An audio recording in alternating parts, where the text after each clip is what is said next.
masuk UT itu mudah, tetapi ada yang bilang keluar UT itu susah.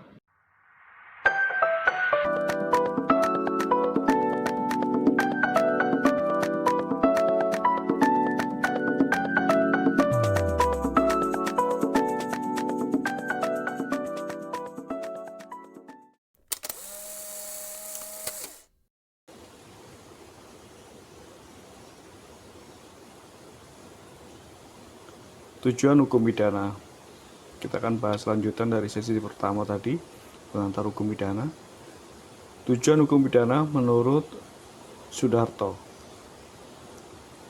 Tujuan hukum pidana menurut Sudarto, jadi tujuannya adalah untuk menanggulangi kejahatan dan pengguguran terhadap tindakan penanggulangan itu sendiri. Jadi pemahaman dari perwujudan tindak pidana ini sangatlah perlu demi tercapainya kesejahteraan masyarakat dan anggota masyarakat secara seimbang. Jadi Sudarto di sini melihat bahwa dianggap atau masyarakat mengetahui hukum itu, sehingga apabila hukum itu terwujud, maka kesejahteraan masyarakat dan anggota masyarakat itu sendiri yang menjadi ujung dari tujuan hukum pidana. Jadi kejahatan atau penyakit masyarakat ini harus dikurangi atau bahkan dikendalikan, dan dianggap bahwa masyarakat mengerti mengenai hukum itu, dan tujuan hukum pidana menurut Sudarto ujungnya adalah kesejahteraan dari masyarakat itu sendiri. Kemudian menurut Pak Andi Hamzah, jadi tujuannya adalah untuk melindungi dan memenuhi rasa keadilan, kemudian melindungi kepentingan orang-orang yang perseorangan atau hak asasi manusia, dan melindungi kepentingan masyarakat maupun negara. Jadi jelas sekali tujuan hukum pidana dalam hal ini adalah kepentingan bersama dalam suatu masyarakat atau community atau society yang kepentingan ini itu merupakan suatu hal yang bisa dicapai apabila masyarakatnya patuh dan hukum pidana atau supremasi hukum dapat ditegakkan. Dalam hal ini hukum pidana dapat ditegakkan dengan baik. Jadi ujung-ujungnya sama antara pendapat Pak Andi Hamzah dengan Pak Sudarto adalah untuk melindungi kepentingan masyarakat bersama. Selanjutnya jenis-jenis tindak pidana. Jadi jenis-jenis tindak pidana pertama adalah kejahatan atau pelanggaran.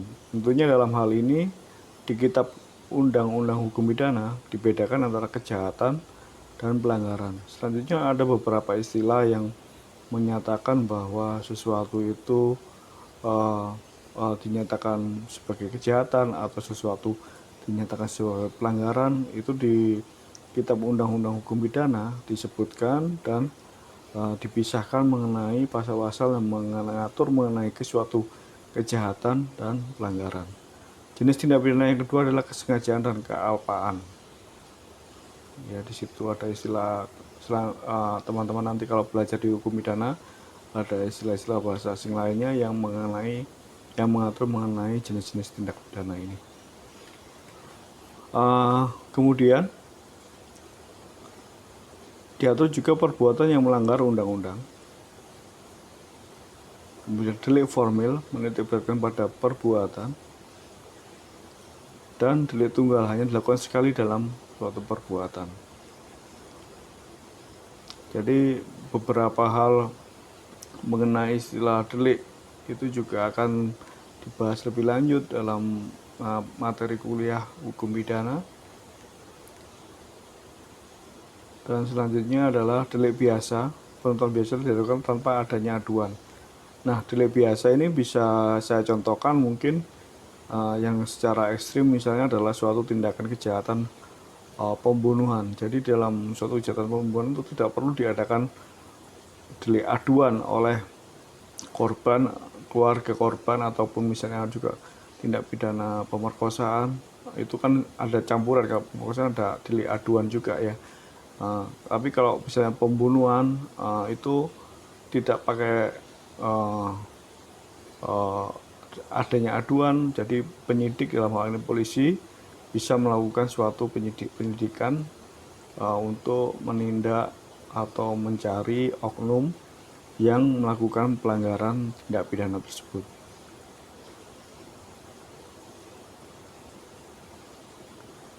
Selanjutnya kita bicara mengenai tujuan pidana.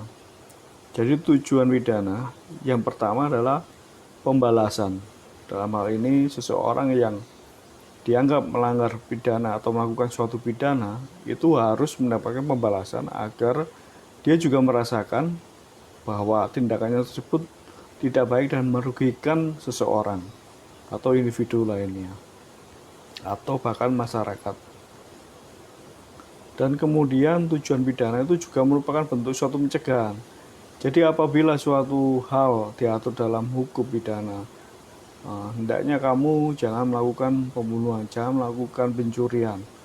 Nah, itu kamu kalau akan menghukum, kalau kamu akan melakukan tindakan pidana tersebut, maka akan disebutkan pasal itu hukuman minimal atau maksimal itu sekian tahun atau sekian dalam bentuk rupiah, misalnya dalam tentuan dalam tentuan pidana. Kalau dalam pidana dijatuhkan secara hukum penjara atau kurungan. Nah, dalam hal itu akan membuat seseorang menjadi jera. Jadi sifatnya dalam hal ini pidana itu bersifat mencegah atau preventif. Jadi kalau seseorang tahu ancaman hukumannya, maka dia akan berpikir beberapa kali untuk melakukan suatu tindak kejahatan. Oke, yang selanjutnya adalah mendidik. Jadi mendidik atau bersifat represif, pendidikan masyarakat. Jadi pidana itu mendidik seseorang bahwa kalau kamu berbuat seperti ini itu tidak baik dan itu akan menimbulkan kerugian bagi korban dan juga bagi si pelaku. Selanjutnya tujuan pidana yang kemudian adalah pembikin tidak berdaya. Jadi seseorang dibuat tidak berdaya karena dia telah melakukan perbuatan tersebut. Jadi seseorang pelaku akan dihilangkan, contohnya secara nyata hilang hak politiknya, maka dia tidak berdaya secara politik.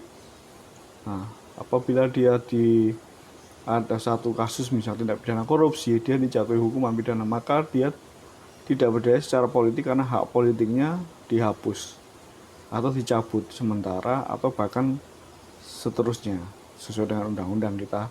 Nah, tentunya pelaksanaan dan pencabutan hak politik tersebut. Kemudian tujuan pidana selanjutnya adalah memperbaiki kerugian masyarakat. Nah, dalam hal ini masyarakat yang dirugikan, yang mungkin merasa terpukul atau secara psikis bahwa kok kampungnya atau daerahnya, desanya, kotanya kok ada suatu perbuatan yang keji seperti ini. Nah, jadi hal ini harus dan merugikan image dari desa itu yang terkenal di desa itu aman, tentram, damai, tiba-tiba ada orang luar atau anggota masyarakat yang melanggar hukum dan membuat kerugian masyarakat secara psikis maupun secara materi. Dengan adanya pidana, maka tujuan pidana ini adalah untuk memperbaiki kerugian yang dialami oleh suatu masyarakat. Kemudian adalah gabungan. Jadi tujuan pidana itu bersifat pembalasan ataupun untuk mempertahankan ketertiban atau menegakkan supremasi hukum. Baik, itu adalah tujuan pidana. Selanjutnya kita akan melihat tujuan pidana menurut literatur Inggris atau R3D. Jadi yang pertama itu ada istilah yang namanya reformation. Jadi reformation ini adalah dengan artian tujuan adalah untuk merehabilitasi penjahat menjadi orang baik dan berguna bagi masyarakat. Jadi direhabilitasi, makanya prinsip pemenjaraan di kita bukan ada dua istilah atau dua sistem ya dalam sistem penghukuman di Indonesia, ada sistem pemenjaraan dan pemasyarakatan. Nah, dalam hal ini di Indonesia adalah pemasyarakatan, maka seseorang itu dianggap bisa direhabilitasi, diperbaiki kelakuannya agar nanti setelah keluar dari lembaga pemasyarakatan atau LP diharapkan bisa bergabung dengan masyarakat seperti masyarakat lainnya dan merubah tabiatnya atau kelakuannya yang dahulu-dahulu yang merugikan masyarakat, dan dia merasa dalam suatu lembaga pemasyarakatan mendapatkan hal yang bisa membuat dirinya menjadi baru, terreformasi gitu ya, memperbaiki dari kelakuan penjahat itu. Selanjutnya kemudian restrain, yaitu mengasingkan pelanggar dari masyarakat sehingga timbul rasa aman dari masyarakat. Dalam hal ini mungkin terkait dengan pelaku kejahatan residivis ya, atau yang kelas kakap. Kita melihat dari sistem kita, lembaga pemasyarakatan, untuk kelas berat adalah contohnya di Nusa Kambangan. Jadi kelas berat, penjara kelas berat akan diasingkan di sana. Ya, ini adalah konsep dari tujuan pidana yang berupa restrain. Jadi restrain ini adalah mengasingkan pelanggar dari masyarakat, dibuat jauh, dan sehingga masyarakat juga merasa aman dari masyarakat itu sendiri. Kemudian yang selanjutnya adalah retribution. Jadi pembalasan terhadap pelanggaran karena telah melakukan kejahatan. Pembalasan ini mungkin contoh nyatanya adalah hukuman mati ya. Jadi hukuman mati, mungkin dia melakukan tindak pidana pembunuhan berencana, maka dia akan dikenakan hukuman,